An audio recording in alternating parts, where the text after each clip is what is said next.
Il y en a peut-être qui vont dire que j'aime manger du caca, mais il y en a d'autres qui disent que le caca c'est délicieux.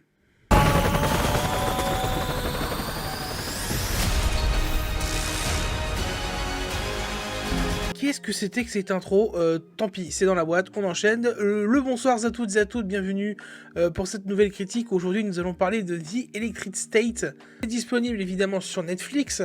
Alors, évidemment, je suis en retard de fou de zinzin. Petite explication. À l'heure à laquelle sort cette critique, je suis en vacances. Et j'ai pas pu aller au cinéma, donc il a fallu que je vous fasse une petite critique de ce que j'avais sous la main. Et j'ai vu que ce film, quand il était sorti du coup il y a un mois, avait pas mal fait parler. Donc on va aussi, nous, en parler. Normalement, quand je rentrerai de mes vacances, j'aurai toujours pas le temps d'aller au cinéma, donc je vous ferai une critique sur un autre film Netflix, qui est là beaucoup plus récent. Et après, on sera de retour au ciné. Et donc, du coup, on va commencer rapidement par déjà un peu ce que le film veut nous raconter. C'est donc l'histoire d'une adolescente qui réalise que son nouvel ami robot, doux mais étrange, lui a en fait été envoyé par son frère disparu. Elle et le robot partent à la recherche du garçon, découvrant ainsi une vaste conspiration. Bah écoutez, j'ai vu que ce film de toute façon avait beaucoup fait parler parce que pour beaucoup de gens c'est très moche, c'est pas beau, l'histoire est nulle, c'est du caca, blablabli, blablabla. De toute façon, j'ai l'impression qu'en ce moment, on aime beaucoup cracher sur les gros films blockbusters et tout, et c'est vrai qu'en ce moment, ça se casse beaucoup la gueule pour certains films à Hollywood. Mais j'ai aussi l'impression qu'il y a un effet de mode, un peu un mouvement de mode de dès qu'on a ce gros style de blockbuster, maintenant il faut cracher dessus. Il faut rentrer dans ces cases de oh là là, encore un gros truc d'Hollywood, allez, c'est nul, on crache dessus et on arrête. Alors que ces dernières années, Hollywood, pour ceux qui disent que c'est du caca, tout le monde en mangeait et tout le monde en redemandait. Et je suis d'accord qu'il y a énormément de bouse sur cette chaîne, vous avez pu le voir, il y a plein de films blockbusters, super-héros, nalini, nalana, tout ce que vous voulez que j'ai critiqué et que j'ai détesté. Mais c'est vrai que ces derniers temps, j'ouvre un peu plus les yeux et je me rends compte que les gens râlent un peu beaucoup pour rien. Que oui, le cinéma c'est un art et que c'est bien de faire des putains de films grave trop bien, grave stylés, qui sont stimulants intellectuellement et qui veulent vraiment nous donner un sens. Mais c'est aussi bien, et il y en a plein de gens qui le disent, je sais qu'il y en a plein qui n'aiment pas cette phrase, de on pose notre cerveau, on regarde un film cool et on détente, on chill. Le problème c'est que les pros et les critiques, les collègues youtubeurs, nanana, moi je le dis souvent, je suis loin de tout ça mais je suis aussi très près du grand public. Et c'est peut-être pour ça que je me rends compte au fur et à mesure que, oui, ces films sont vraiment pas du tout parfaits, mais ils sont juste cool et ils font du bien en fait.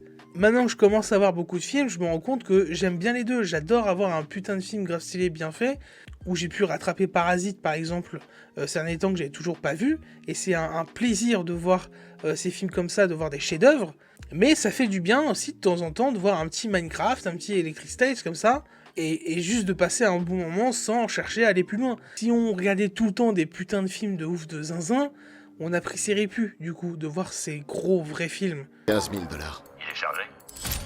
Ouais, monsieur. Dans ce cas, je paye que dalle, mon vieux. Tu nous fais quoi, là? T'attendais quoi, là? Qui me tire dessus? Ça va, t'en fais des tonnes. Et The Electric State, du coup, si je dis ça, évidemment, c'est parce que c'est un des plus gros films de Netflix. Je crois même que c'est le plus gros film de Netflix en termes de budget. On est sur un budget à 320 millions, moi j'avais même entendu 350.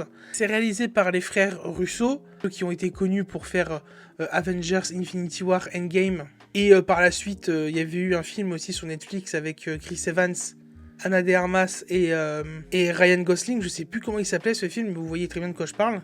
Et on les retrouve du coup cette fois-ci pour réaliser du coup cette œuvre qui est adaptée d'un roman graphique. On y retrouve dans le rôle du coup principal Millie Bobby Brown, Chris Pratt. Et tout ça c'est sorti du coup sur Netflix il y a un mois, le 14 mars 2025. Et puis du coup, moi j'ai bien kiffé. J'ai bien kiffé, alors sans plus, voilà, c'était juste bien. J'ai vu aucune vraie critique de ce film, j'ai entendu 2-3 avis passer à droite à gauche, mais pas grand chose. Et donc du coup, comme je le disais, moi dans l'ensemble, j'ai pas trouvé ça si mauvais. Alors évidemment, on va falloir qu'on revienne sur plein de trucs, mais dans l'ensemble, j'ai trouvé que c'était ok. L'histoire casse pas 3 pattes à un canard, mais on a essayé de développer un peu quelques histoires entre certains personnages et de développer certaines choses. La trame principale, je pense que c'est quelque chose qu'on a un peu vu, mais là on essaye de le faire d'une façon un peu différente, dans un univers qu'on essaie de recréer, de remettre à l'écran. Mais le seul problème que je me dis, c'est que pour ce genre de film, est-ce que c'était nécessaire de mettre autant d'argent pour ce type de film qui est, entre guillemets, déjà vu? Je pense pas.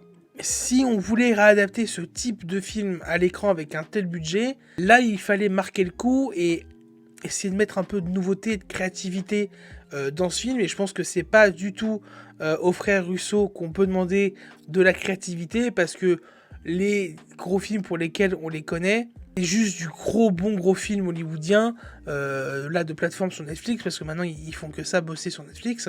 Même si on va les revoir du coup pour le prochain Avengers. Et voilà, ils font juste le taf qu'on leur demande de faire, et c'est tout, ils iront jamais plus loin. Et c'est ce qui manque du coup à ce film, c'est que on va jamais plus loin en fait. Et c'est un peu dommage, parce qu'on voit que le budget a servi pour les effets spéciaux, et c'est tout. C'est un peu dommage quand même. Je vais vous parler un peu de tout ça, on va du coup en parler un peu plus précisément dans les un peu plus techniques, et on passe du coup comme d'habitude par l'image et la photo. Vous dites que ma plus grande découverte s'est enfuie. Ce robot sait où est mon frère. Je veux le retrouver. Trouvez-les!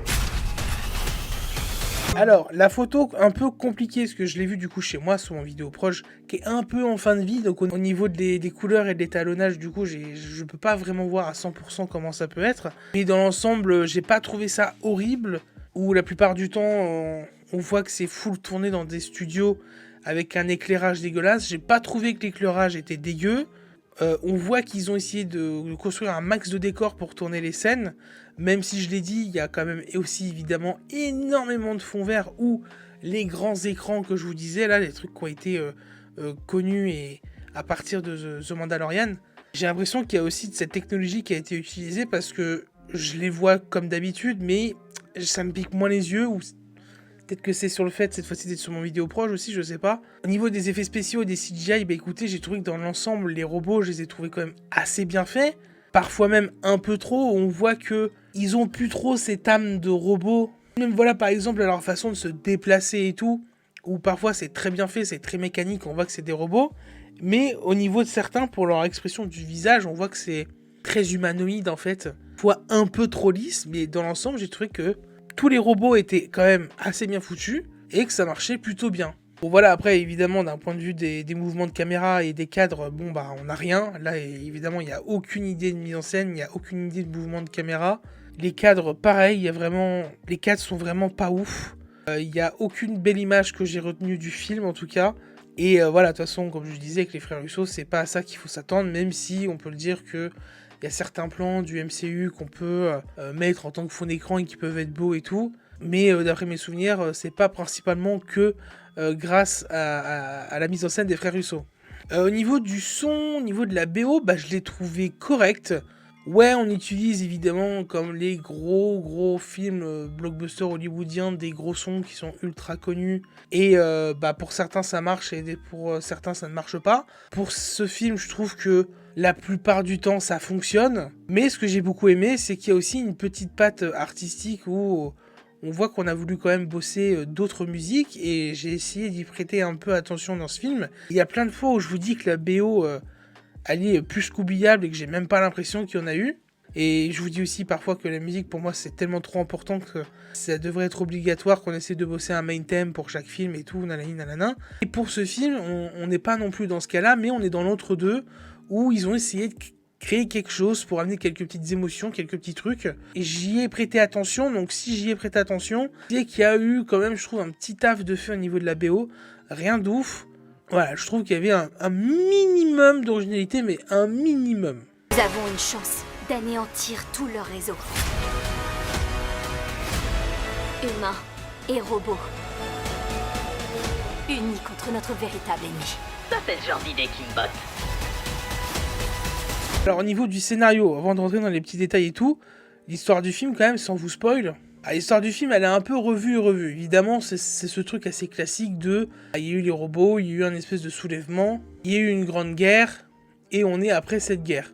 Cette fameuse question existentielle de si on laisse trop de place à l'IA et aux robots, et ça marche du coup, c'est un des sujets actuels avec l'IA qui est en ce moment, si on leur donne trop de pouvoir, trop d'intelligence, est-ce qu'ils vont pas se soulever et se rebeller contre les humains? C'est un truc qu'on a vu 20 000 fois de toute façon dans des films. Voilà, ça c'est un sujet qui est assez vite écarté, et là ce qu'on veut bosser du coup dans cette histoire, c'est vraiment Millie Bobby Brown qui recherche son frère à travers un robot où son esprit serait dans ce robot, ils seront connectés et il va falloir essayer de retrouver du coup où est son frère. Au passage du coup, il trouve le personnage de Chris Pratt qui fait du Chris Pratt, qui lui aussi est avec son robot et ils vont leur arriver voilà, plein de péripéties à droite à gauche pour que ça soit pour nous montrer comment est le monde actuel qui est guidé par ces nouvelles machines où on met des casques pour nous emmener dans une réalité virtuelle où ça fait vachement Ready Player One du coup. Il y a ce côté aussi un peu Wall-E où du coup les gens restent chez eux sur leurs écrans même dans la rue et ils ont plus droit à ce côté réel et tout le monde est connecté avec leur casque et personne ne vit entre guillemets. Et donc voilà, on aborde un peu tous ces sujets à la surface, on va dire que c'est du vu et revu et on essaye d'amener juste cette trame principale où la quête c'est pas forcément tous ces liens-là, mais c'est retrouver du coup le frère de Millie Bobby Brown. Et dans cette histoire, ils vont rencontrer plein de personnages, et c'est le petit point positif, je trouve, du film, c'est les personnages, parce qu'il y en a énormément, des humains, pas tant que ça, mais des robots, beaucoup. Et je trouve que tous les robots qui sont le plus mis en avant possible, ils ont tous droit à leur petite personnalité. Je fais une aparté, et je dis un gros GG, du coup, évidemment, au doublage VF qu'on a eu pour ce film. On y retrouve beaucoup de voix assez connues. Bon, déjà la VF de Chris Pratt, qui est aussi celle de The Rock. On a aussi celle du Docteur. On a aussi celle du coup du méchant, de l'acteur Giancarlo Esposito, que vous avez pu sûrement découvrir, je pense, dans Breaking Bad. Aussi celle de l'autre méchant, Stanley Tucci. Et même la VF de, excusez-moi pour la prononciation, de Kai Hui Kwan, qui est aussi là assez connu. Il y a même un des robots, c'est la VF de Dorothée Pousseo. Et évidemment, pour moi qui ai vu tout ça en VF, je trouve que ça apporte une personnalité en plus au robot. Et du coup, ça fait que tu t'y attaches encore plus. Et donc, du coup, ça leur apporte une petite personnalité en plus. Et c'est ce qui fait qu'ils sont plus reconnaissables et que tu t'y attaches un peu plus que ce que ça pourrait pu être pour un autre robot quelconque. Alors, je vois aussi qu'il y a Anthony Mackie qui fait du coup la voix de Herman. Je vois aussi qu'il y a Woody Harrelson qui a prêté sa voix pour le film. On peut le dire quand même qu'il y a un petit casting assez sympa. On y reviendra tout de suite après pour le casting. Attendez. On approche! Je mourrai pas sur du Marky Mark and the Funky Bunch! Je l'aime bien, moi, cette chanson. Et donc voilà, pour conclure cette partie scénar, on va dire que la trame principale sert juste d'excuse pour ensuite amener d'autres trames sur les robots, sur leurs questions existentielles de faut-il leur laisser la vie, est-ce qu'ils ont aussi une âme, etc. etc. Et je trouve que tout ça est bien amené par toutes les différentes personnalités des robots, qui au final, certains qui finissent évidemment par ce style de phrase que certains robots ont plus d'âme et de cœur que certains humains qui eux n'en ont pas. Et après voilà, cette histoire familiale entre Millie Bobby Brown et son frère, mais aussi avec Chris Pratt, son robot, et cette petite famille entre guillemets qui peut se créer entre eux. Donc bon voilà, on va dire que le scénar c'est un peu du vu et revu, mais le petit point fort, comme j'ai dit pour moi, c'est le lore, on va dire, de tous ces trucs de robots qui a été amené à l'intérieur. Donc je pense que ça c'est plus grâce évidemment au roman graphique de base, plus que évidemment à la création du film. Mais voilà. Au niveau du casting, je sais qu'au niveau du casting, Millie Bobby Brown en général, ça passe ou ça casse. Moi de toute façon, Millie Bobby Brown, je la surkiffe. Je suis un fan de Stranger Things, donc moi je suis toujours heureux de la voir, même si c'est vrai que c'est une actrice qui cherche pas à aller plus loin que ce qu'elle pourrait faire. Elle reste toujours un peu dans le même mood. On la voit beaucoup sur Netflix, très très peu au cinéma, et elle coche toujours un peu ce même style de rôle, même si dans sa vie elle essaie de se démarquer maintenant vraiment en tant que femme, et on voit que ça déplaît beaucoup à certains qui veulent qu'elle reste dans cette case d'enfant star un peu entre guillemets, à voir comment elle pourrait prendre un tournant pour sa carrière. Après elle a dit elle-même, hein, elle est pas hyper fan de cinéma en tant qu'actrice, donc c'est vrai que c'est un peu bizarre quand on se dit ça, mais du moment que ce qu'elle fait, elle, ça lui plaît, et que on continue à la voir à l'écran dans ce genre de performance, moi ça me va. Si je peux la voir ailleurs dans d'autres styles, je serais aussi très content, et on verra. Donc après sinon dans l'ensemble, dans le film, voilà, elle fait juste le taf, et voilà, je la trouve beaucoup plus impressionnante en tout cas dans Stranger Things. que dans ce genre de production. Chris Pratt, voilà, de toute façon, ça fait plusieurs années qu'il reste et qu'il s'enterre dans ce genre de personnage où il joue du coup du Star-Lord dans tout ce qu'il fait. Chris Pratt, quand il jouait Star-Lord dans les Gardiens de la Galaxie, c'était du Star-Lord. Quand on l'a retrouvé du coup dans Jurassic World, c'était quasiment la même chose. Et là, dans ce genre de film, bon, c'est quasiment pareil. On a un peu ce syndrome Ryan Reynolds où Chris Evans qui est un peu en train de... Écoutez, voilà, ça reste des acteurs de divertissement en fait, j'ai envie de dire. Et même si son personnage est vraiment pas du tout intéressant, et qu'est-ce que c'est que cette coupe de cheveux horrible, il est juste là pour avancer les petites points de scénario, évidemment parfois plein de facilités scénaristiques, et il est là pour débloquer parfois certains points pour faire avancer l'histoire, et son développement de personnage est pas hyper intéressant, il y a juste un peu son amitié avec son robot qui est assez marrante, mais voilà, à part lâcher des punchlines et nous faire rire, il est juste là pour ça quoi. Stanley Tucci, bah écoutez, je trouve que pour moi c'est un acteur qui peut être très talentueux et là il fait le minimum syndical, c'est vraiment dommage. Pareil pour Giancarlo Esposito, hein, lui de toute façon depuis des années il s'est perdu aussi. J'ai l'impression qu'on a que des acteurs qui sont perdus. Il joue toujours le même style de rôle et même si là on voit un peu à 1000 km voir comment ça finit avec lui, il joue ce genre de rôle qu'il a depuis de toute façon ces dernières années et on aime ou on n'aime pas, bon... Il est juste là aussi, pareil, pour faire le minimum syndical, en fait. Je pense que pour le casting, on est bon.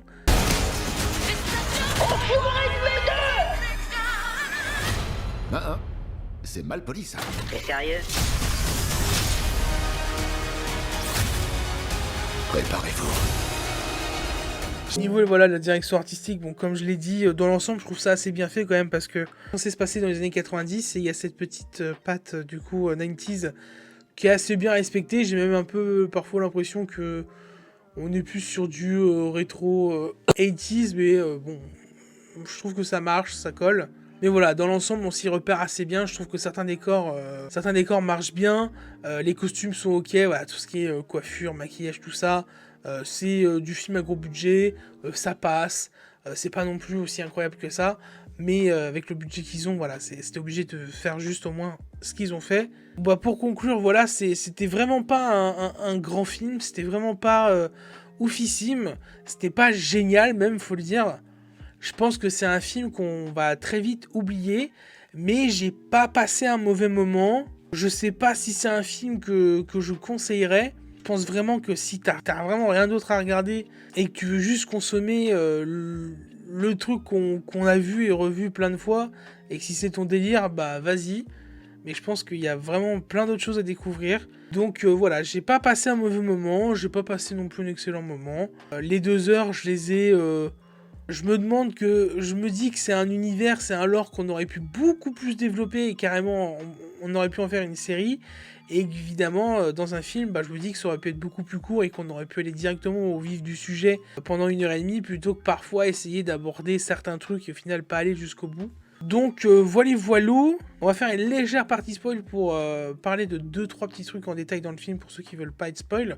Pour ceux qui nous quittent maintenant, je vous invite à me suivre sur tous mes réseaux sociaux qui sont juste au-dessus. Je suis assez actif, que ce soit en termes de jeux vidéo, Twitch ou en termes de cinéma, actualité ou tout ce qui a à voir à droite à gauche, que ce soit sur TikTok, Insta et aussi évidemment sur Twitch. Je vous invite surtout à liker cette vidéo, à la commenter, à me donner votre avis sur le film ou me dire si je vous ai donné envie de le voir, de partager la vidéo, mais surtout de vous abonner, c'est hyper important. Je vais aller sauver mon frère.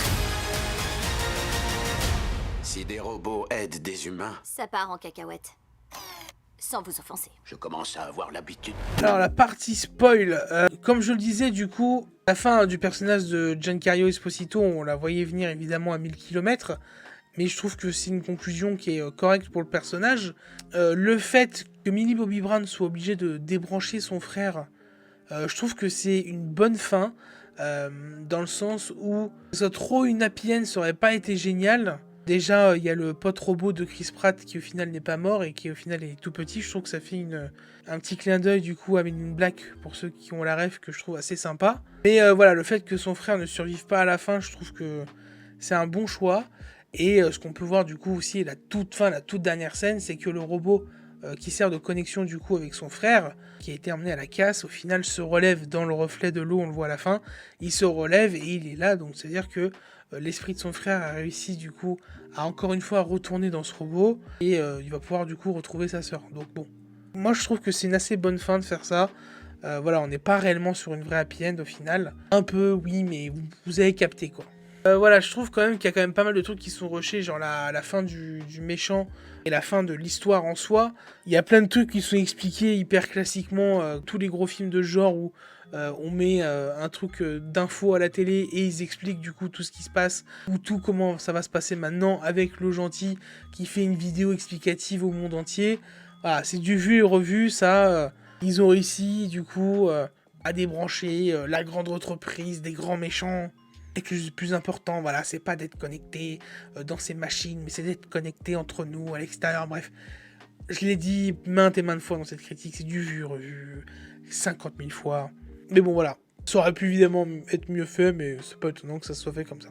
Écoutez, voyez Valou, je pense qu'il y a plein de trucs que j'ai oublié ou que j'ai pas abordé, mais et voilà, ce genre de film en général, j'ai pas envie de prendre des notes parce que je me dis que c'est pas 3-4 détails en plus dans le film qui font que ça va améliorer votre envie d'aller voir ce film ou cette critique.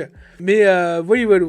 On va s'arrêter ici, voilà, j'espère que cette critique en tout cas vous aura plu. Je le redis évidemment, suivez-moi sur tous les réseaux sociaux, tous. Likez, commentez, partagez, mais surtout abonnez-vous, c'est super important de lâcher un petit like, de vous abonner, de cliquer sur ce bouton. Et moi je vous dis du coup à la semaine prochaine pour une de ces 2 prochaines critiques.